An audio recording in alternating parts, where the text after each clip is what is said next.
میں ہوں سار بلوچ اور اس وقت میں اسلام آباد پریس کلب کے باہر موجود ہوں جہاں پر آج عورت مارچ کا انعقاد کیا گیا ہے۔ آج عالمی دن منایا جا رہا ہے خواتین کے لیے اور اس کے حوالے سے آپ دیکھ سکتے ہیں کہ یہاں پر ایک بہت بڑی تعداد اب پہنچ چکی ہے خواتین کی جو مختلف پلیکارڈز لے کے بینرز لے کے یہاں پر موجود ہیں۔ میرے ساتھ یہاں پر سماجی کارکن اور ایکٹیوسٹ طاہرہ عبداللہ صاحبہ موجود ہیں، ان سے بات کرتے ہیں اور اوور آل ایک ذرا ان سے ریویو لیتے ہیں کہ ملک میں جو خواتین کے خلاف جو تشدد ہے اس میں کتنا اضافہ ہوا ہے اور اس کے حوالے سے کیا کیا جا سکتا ہے۔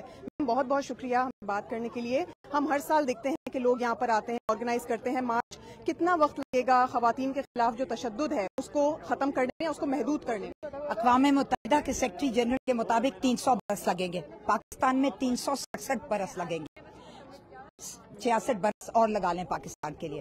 یہ تو الگ رہا کہ تشدد پہ ہم نے کیا، ہم پچھلے 4 دہائیوں سے کام کر رہے ہیں تشدد کے اوپر، تعلیم کے اوپر، صحت کے اوپر، روزگار کے اوپر، غربت کے اوپر، ان سب چیزوں پہ ہم 4 دہائی۔ آج میں جو بات آپ سے کرنا چاہتی ہوں وہ بہت دل خراش بات ہے، اور وہ یہ ہے کہ جب سندھ ہائی کورٹ نے عورت مارچ کو اجازت دی ہے تحریری ججمنٹ کے ایک فیصلے کے تحت کہ یہاں پہ نو آبجیکشن سرٹیفکیٹ حکومت کیوں نہیں دے رہی، دے۔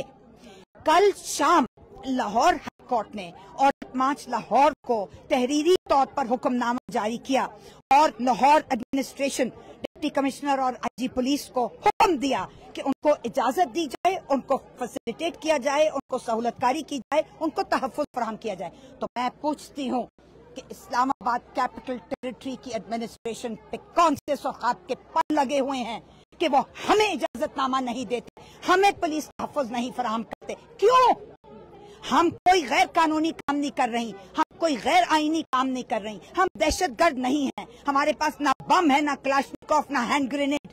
ہم پرامن طور پر اپنا حق استعمال کر رہے ہیں۔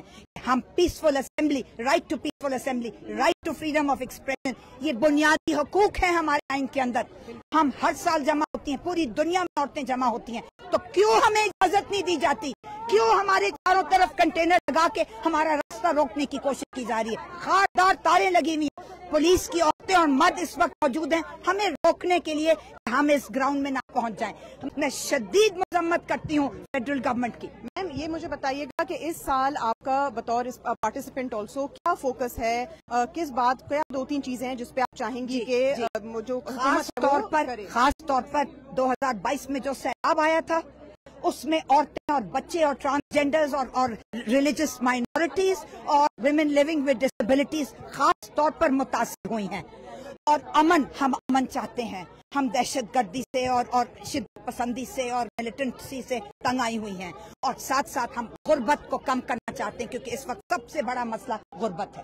بالکل میم، آپ کا بہت بہت شکریہ ہم سے بات کرنے کے لیے۔ ہمارے ساتھ یہاں پر عورت مارچ کی ایک آرگنائزر بھی موجود ہیں، آپ مجھے اپنا نام بتائیں گے؟ میرا نام ہے زینب جمیل۔ اچھا زینب، آپ مجھے یہ بتائیں گے کہ آج آپ لوگ یہاں پر جمع ہوئے ہیں، کیا وہ 3 چیزیں ہیں جن پہ آپ لوگ اس سال فوکس کرنا چاہتے ہیں کہ وہ حکومت جو ہے اس پر فوکس کرے خواتین کے حوالے؟ ٹھیک ہے جی، تو ہمارا جو اس سال کا تھیم ہے، کیونکہ ہم ہر سال مارچ کا ایک تھیم رکھتے ہیں، تو جو ہمارا اس سال کا تھیم ہے وہ ہے فیمنائزیشن آف کلائمیٹ جسٹس، جس کو ہم پدرشاہی عورت اور ماحولیاتی انصاف کہہ رہے ہیں۔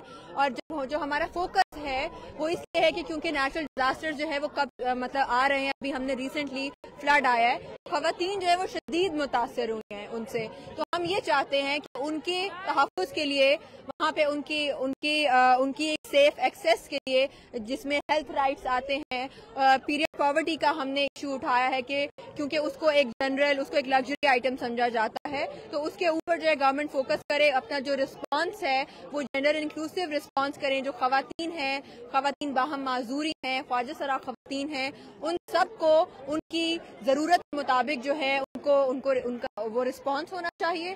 اس کے علاوہ جو ہم فوکس کر رہے ہیں، جو وائلنس ہوتی ہے اس کی وجہ سے ہراسمنٹ ہوتی ہے، سیکشل بیس وائلنس ہے، جینڈر بیس وائلنس ہے، ہمارا اس کے اوپر فوکس ہے کہ گورنمنٹ جو ہے اس کے لیے کس طرح سے اقدامات کر سکتے ہیں، اور جو ابھی تک ہمارے کیمپس لگے ہیں وہاں پہ خواتین ہیں، ان کے پاس واش کی فیسلٹیز بھی نہیں ہیں، تو ان کے لیے تمام یہ فیسلٹیز مہیا کرنا اور ان کو پرائیورٹی بنانا، یہ ہماری ڈیمانڈ ہے، کیونکہ یہ سیلاب تو ابھی آیا اور وہ رکیں گے تو نہیں، وہ بار بار آئیں گے. تو ایک تو یہ کہ ہم ماحولیاتی انصاف چاہتے ہیں، ہم چاہتے ہیں کہ ہمارا جو ماحول ہے یہ بہت ہی خراب ہو چکا ہے، تو ابھی تک ہم اس کو جو ہے اس کا خیال کریں، اور ہر طرح سے جب آفات آتی ہیں تو اس میں ہم خواتین کو پرائیورٹی پہ رکھیں، کیونکہ وہ ایک پہلی ونریبل گروپ ہیں اور وہ اور زیادہ جو ہے وہ پس جاتی ہیں اس طرح کے حالات میں.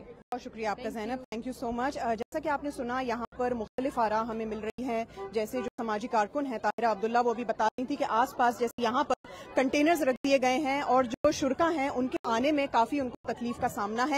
اس کے علاوہ یہاں پر آپ دیکھیں گے کہ مردوں کی تعداد بھی اس دفعہ کافی زیادہ ہے. بہت سے مرد ہیں جو اپنی سپورٹ یہاں پر خواتین کو دکھانے کے لیے یہاں پر آئے ہوئے ہیں. پلیکارڈز بھی ہیں یہاں پر. ہم نے بہت سے افغانستان سے جو ریفیوجیز ہیں وہ آئے ہیں، ان کی بھی ہم نے تعداد یہاں پر بہت زیادہ دیکھی ہے. ہم نے یہ بھی دیکھا کہ کس طرح سے یہاں پر پہلے بہت کم لوگ تھے، اب جو ہے آہستہ آہستہ یہاں پر بہت زیادہ لوگ آ رہے ہیں. اس سال کا جو فوکس زیادہ تر خواتین نے بتایا ہے وہ یہی ہے کہ جو خواتین کے خلاف تشدد ہے اس کو کس طرح سے کم کیا جائے یا مکمل طور پر ختم کیا جائے. اب تک کے لیے ہمارے پاس اتنی ہی یہاں پر تفصیلات ہیں. مزید اپڈیٹس آپ ہمارے یوٹیوب چینلز اور انسٹاگرام پیجز پر دیکھ سکتے ہیں.